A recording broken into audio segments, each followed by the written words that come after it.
Beh, un applauso al gruppo El Campin che ci ha fatto sentire lo spirito del Natale che sta arrivando, delle feste natalizie. Pensate che loro operano in tutta Italia e sono veramente bravissimi, perché dall'altra parte soprattutto che fanno anche divertire ma anche emozionare. Un applauso, bravissimi, bravi, bravi, bravi.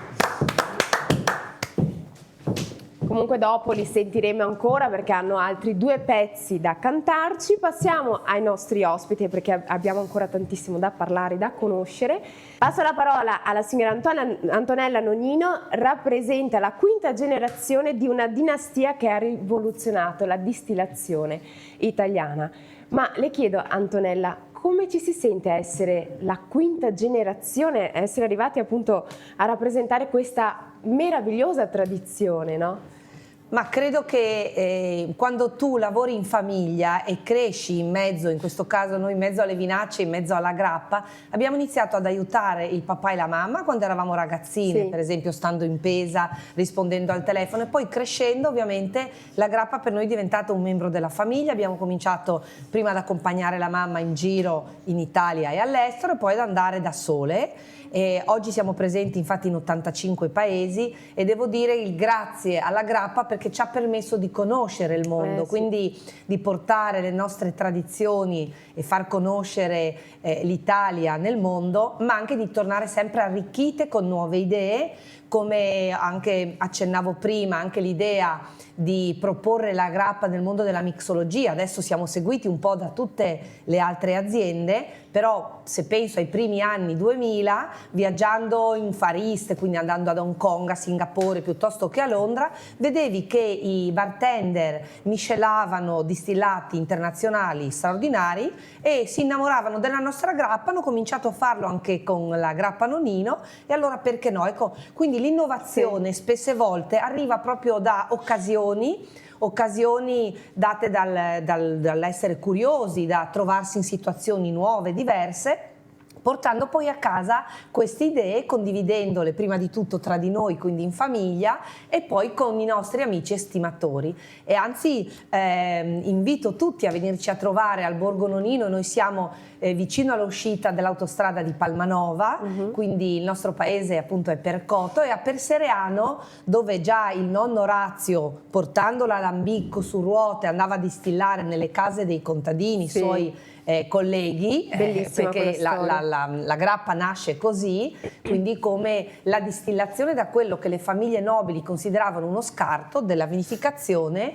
E in questo mi riallaccio proprio anche al concetto di sostenibilità. Pensate che la grappa è un'economia circolare, perché la grappa è trasformazione di prodotto agricolo e addirittura dopo che il vignaiolo appunto ha ottenuto magari un meraviglioso vino, perché noi andiamo a raccogliere le vinacce dai più importanti, dai migliori vignaioli del Friuli Venezia Giulia e non solo, e la portiamo a casa, la fermentiamo e la distilliamo col metodo 100% artigianale. Con quello che rimane addirittura possiamo sia diciamo consegnarlo e ne fanno un cibo per uccelli, oppure fertilizzante anche per appunto per le coltivazioni di fiori, di piante, ma addirittura negli ultimi 2 anni stiamo portando avanti un progetto molto interessante di sostenibilità, perché otteniamo tramite questa, siamo in collaborazione con la Nina Grannucci, che ha ha brevettato un metodo per ottenere della farina da appunto vinaccia distillata, e si possono fare addirittura dolci, pani. Ecco, vedi, pensare quindi tutto un collegamento, che c'è tutto quello che arriva dalla terra, dalla natura, ritorna in qualche modo a essere nutrizione proprio per gli esseri umani o appunto per gli animali. E credo che questo sia molto importante, perché ci fa capire come il rispetto, anche noi crescendo, essendo sempre legati a quella che è la coltivazione della vite, perché noi distilliamo solo in contemporanea alle vendemmie, perché per fare la grappa buona devi distillare la vinaccia freschissima, ma in questo modo i nostri genitori ci hanno fatto capire come essere legati ai ritmi naturali, alla stagionalità. E quindi mi riallaccio anche a quello che appunto ci ha raccontato prima, il fatto della materia prima, degli ingredienti che sono di prima qualità e sono selezionati, sia fondamentale per poter portare avanti una tradizione, nel nostro caso di famiglia, quindi la grappa, e non solo, perché appunto abbiamo anche l'amaro, l'aperitivo, ma cercare di portare delle cose che siano buone, che siano naturali, che siano ricche di profumi e che ricordano in qualche modo quella che è la nostra storia, la nostra tradizione. E se potessi lasciare un messaggio alle future generazioni di nonnino, quali sarebbero? Che innanzitutto bisogna essere curiosi, voler imparare, e nell'imparare ovviamente ci vuole anche sapere che bisogna anche fare fatica. Oggi le nuove generazioni tendono a pensare, non tutti, però che spesso le cose arrivano che sono, non dico semplici, ma che in 4 e 4/8, no, ci vuole anche tanta conoscenza. Nella nostra famiglia c'è stata tramandata dal trisnonno, il nonno, siamo veramente, no, come noi abbiamo imparato tantissimo, e tutto dal papà e dalla mamma. Il papà ci ha voluto in distilleria quando eravamo ragazzine.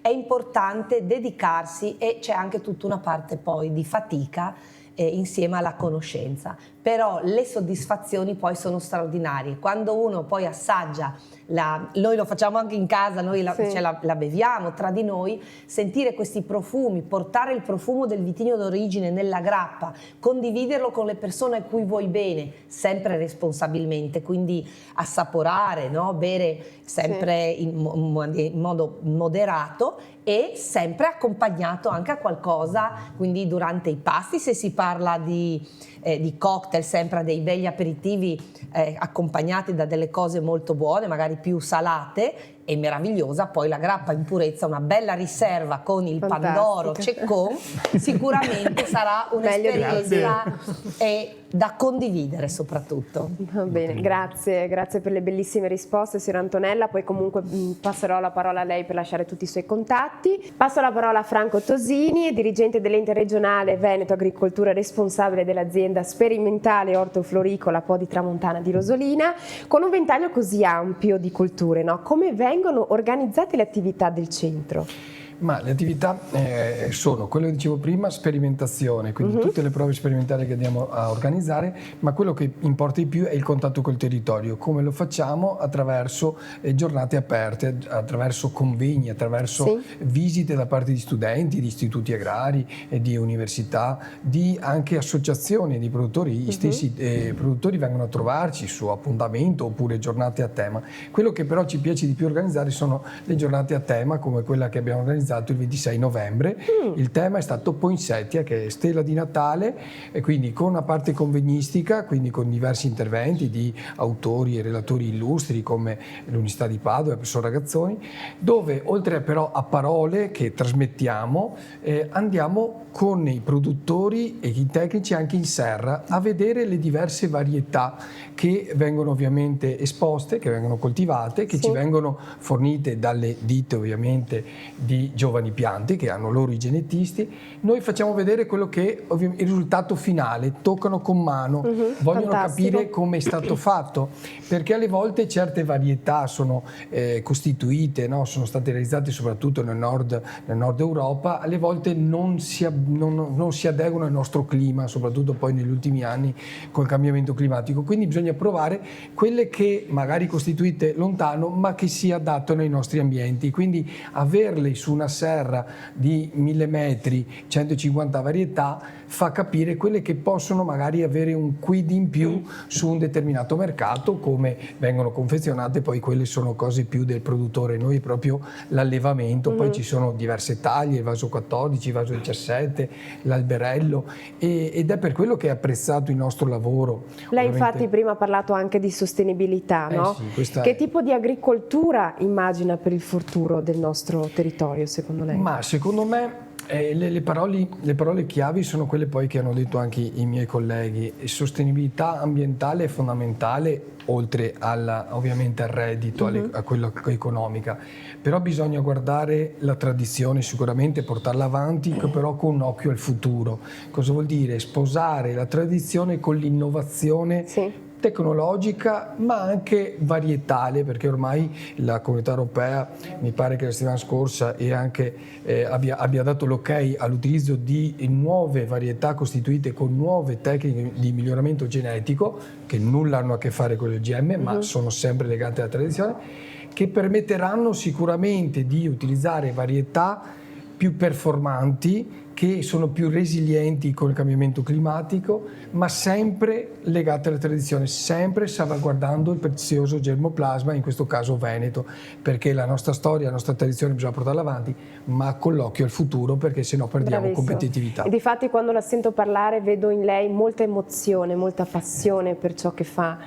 E secondo lei come si costruisce tutto ciò ogni giorno? Secondo lei? Dicevo proprio con Antonella le parole che ha detto prima, io mi rivedo proprio, condivido, aggiungerei la passione, perché oggi come oggi i giovani, io ne vedo tanti, molti bravi, altri un po' meno, ma perché secondo me sono cresciuti in maniera diversa rispetto alle nostre generazioni, hanno avuto un po' tutto, no? Sì. Quindi credono che si faccia tutto in maniera semplice, non è così.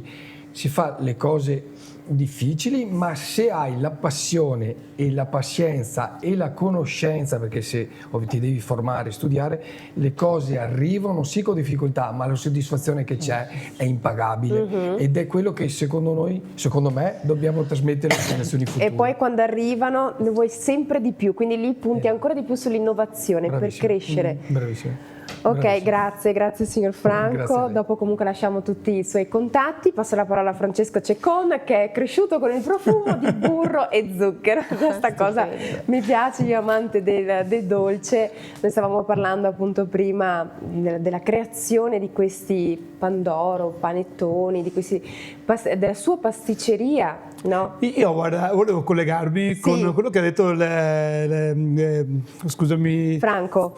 No, Franco. No, Antonella. Scusami un attimo nelle cose. Antonella, sul fatto della fatica. La fatica è proprio una componente fondamentale dell'apprendimento, è una cosa che secondo me bisogna un po' trasferire ai giovani anche, oltre al fatto di apprezzare la fatica, apprezzare il fatto di poter sbagliare. Adesso la mentalità generale è la vergogna, una vergogna enorme quando si fa un errore. Invece l'errore ti permette non solo di crescere, ma soprattutto bisogna imparare a conviverci, perché quando si fa un prodotto in cui la componente umana è alta, perché io ho parlato di come dividiamo i tuorli, ma si può parlare anche di come produciamo il lievito madre, che può valere a 1000 variabili, come facciamo la crema fresca, che ancora la facciamo, non usiamo il pastorizzatore, ma la cuciniamo ancora a mano, come una volta, perché secondo noi ha un gusto diverso, ha un valore diverso. Ovviamente è facile quando si hanno numerosi passaggi legati a una componente umana a sbagliarli. Sbagliare, sì. Però quando si capisce che c'è questa possibilità si diventa anche più bravi a evitarla, più bravi a risolvere i problemi e soprattutto si ha un prodotto non standardizzato, ma un prodotto che ha una componente che il cliente riconosce. La componente che è impossibile da trovare quando i prodotti si fanno in una maniera più industriale o anche semplicemente usando molti macchinari. L'innovazione lì sta proprio nel fattore, in come gestire questa componente umana e anche come alleggerire anche quel tipo di lavoro. Quindi magari utilizzare ad esempio alcuni tipi di sistemi di abbattimento in maniera per raffreddare, in maniera che la parte sia sempre igienicamente corretta. Ma il costo che ha questo componente umano ovviamente ha un costo sulla scalabilità del prodotto. Noi possiamo produrre molti panettoni ma non potremo produrne il doppio. Però la clientela fortunatamente ancora capisce e apprezza, e soprattutto quando un prodotto magari non è perfetto te lo fa notare e comprende molto facilmente, scopre che sbagliare non è più una cosa così grave come a volte si pensa. Giusto? Sbagliare è umano, sbagliamo. Quante volte ha sbagliato lei per creare determinati... Ogni giorno la crema pasticcera non è mai completamente... Per noi guardiamo la ricetta, cerchiamo di creare quella crema pasticcera, ma non la creeremo mai come la fa lei, ad esempio. E a volte voglio proprio creare... Quindi sbagliamo. No, mi piace molto anche il fatto di diffondere anche questa mia mentalità. Quindi adesso si usano molti social, quindi spero sempre di riuscire a passarla a altri colleghi, questa cosa qua nei video, che spesso si è abbattuti da una ricerca della perfezione, quando invece secondo me nell'imperfezione si trova il valore di un prodotto, perché ogni laboratorio ha la sua particolarità ed è bello trasferirla. Io adoro andare nei laboratori dei miei colleghi, di alcuni miei colleghi, e trovare delle idee, delle cose, di prodotti splendidi che io però non saprei riprodurre alla stessa maniera. Assolutamente. E quindi ricrea il cliente anche il fatto di poter girare, di poter vedere cose nuove, al posto di voler essere magari i migliori, i perfetti, cercare proprio di avere una propria nicchia in cui si... Sai che cos'è, Francesco? È la nostra unicità. Sì, Tutti ecco. noi siamo unici, abbiamo determinati doti che non assomiglieranno mai alle altre persone, perché noi sappiamo come fare quel tipo di impasto. È come anche la nonna. Sì. La nonna è la nonna, cioè lei sa fare quel dolce, lei sa fare quell'impasto. Noi potremo solamente assomigliare un po' alle sue mani, al tipo di impasto che fa, quel dolce, magari piccola somiglianza, ma non saprà mai lo stesso sapore che ha creato in quel momento, perché le nonne mettono amore. E su questo tutti noi dobbiamo mettere in tutto ciò che noi facciamo, dobbiamo mettere in primis la prima cosa è l'amore, perché è la cosa più importante per creare qualcosa. Confermo tutto, e è bello vedere quando questa cosa si trasferisce al cliente, al di là del piccolo marketing che può fare una piccola azienda, quando vedi persone che ti chiamano anche per farti complimenti, che è una cosa che soprattutto in questo ultimo periodo succede più spesso. Una volta magari si era un po' più non lo so, magari venivano di persona. È bello vedere che questa cosa qua viene apprezzata ancora. E soprattutto questo è un periodo tosto un po' per tutti, perché qui in questo periodo si lavora moltissimo e ci metto anche, tantissime persone ci mettono proprio dalla vostra parte, perché è una cosa che comunque dovete sempre tenere, passione e anche soprattutto sacrificio in quel momento, perché arrivi a casa distrutto, non vuole neanche immaginare. Va bene. Penso che sia proprio la nostra storia di tutti noi, penso, no? Esatto. Va bene, dopo comunque lasciamo tutti i suoi contatti, passiamo a Tamara Favaro, titolare del Juma Park a Mestre. Stavamo parlando appunto per l'organizzazione, per informarsi come organizzare magari un evento, un compleanno, che mi stava appunto raccontando, poi ho dovuto fermarla per causa della pubblicità. Se vuole magari tornare quel pezzettino lì, così spieghiamo. Appunto come accennavo prima, noi abbiamo deciso di una politica di dividere per fascia d'età i compleanni. Quindi il primo che telefona e che prenota la sala automaticamente sa che quel giorno, se dovessero esserci altri compleanni, saranno tutti della stessa fascia d'età. Tendenzialmente scuola materna e scuole elementari sono le due fasce di divisione.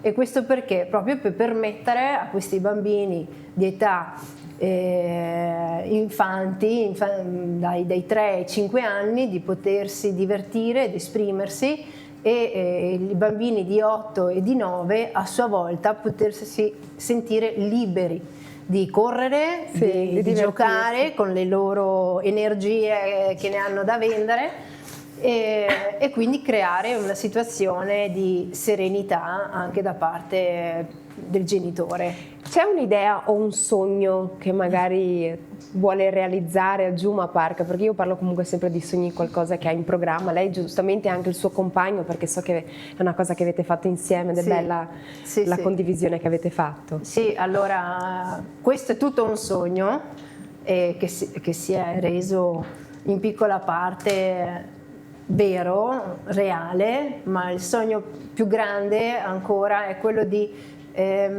far crescere il Juma Park sotto l'aspetto ricreativo post scuola, e specialmente nel periodo, come si diceva prima, dei centri estivi, dei centri invernali, creare proprio un centro di qualità, non un deposito, come dicevo prima, di bambini, ma una qualità sempre maggiore per far sì che il bambino faccia delle attività ludiche, che venga seguito durante l'estate con noi durante l'estate per esempio facciamo un corso di inglese la mattina, facciamo poi musica, abbiamo creato anche dei momenti di teatro, sì? Okay. di teatro, cioè dare qualcosa al bambino, non solamente salta, corri e divertiti, ma lasciare qualcosa a loro. E poi in questo momento sto creando un'altra attività parallela al Juma Park, che è tutta collegata alla questione allestimento, che vanno di pari passo, quindi allestimenti con i palloncini, allestimenti catering, allestimenti che insieme al Juma Park e questa attività che si chiama Juma Balloon Store, porta anche lo stesso nome, possano rendere felice e indimenticabile il proprio evento. Ogni momento. Ogni momento, sì. Grazie mille Tamara, poi comunque lasciamo tutti i suoi contatti. Adesso tocca proprio a loro. Sono là col cappellino di Natale che io li adoro questo gruppo, il Canfin, che adesso ci faranno sentire sempre uno spirito natalizio, che ci canteranno Marie Betlemme. Ecco a voi il gruppo e il Canfin.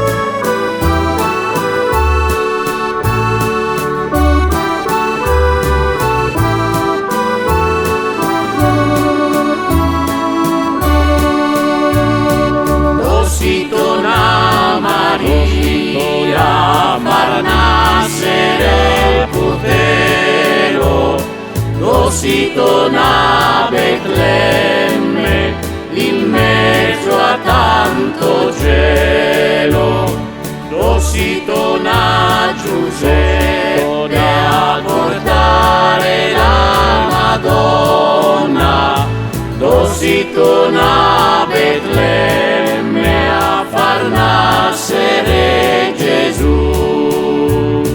O bambinello caro, o bambinell'amore, tu che sei vero figlio del Signore. O bambinello caro, o bambinell'amore, tu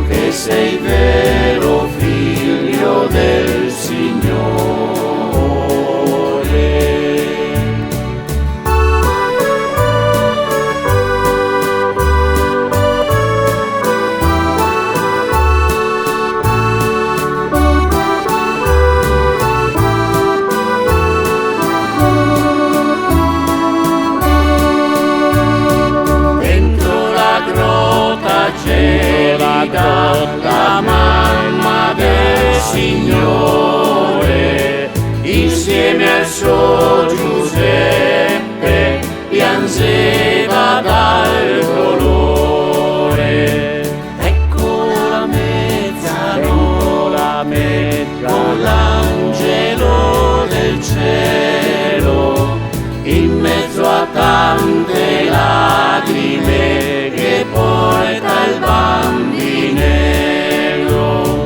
Oh bambinello caro, oh bambinello d'amore.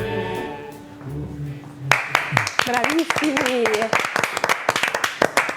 Ed ecco a voi il gruppo El Canfin. Ed ora pubblicità.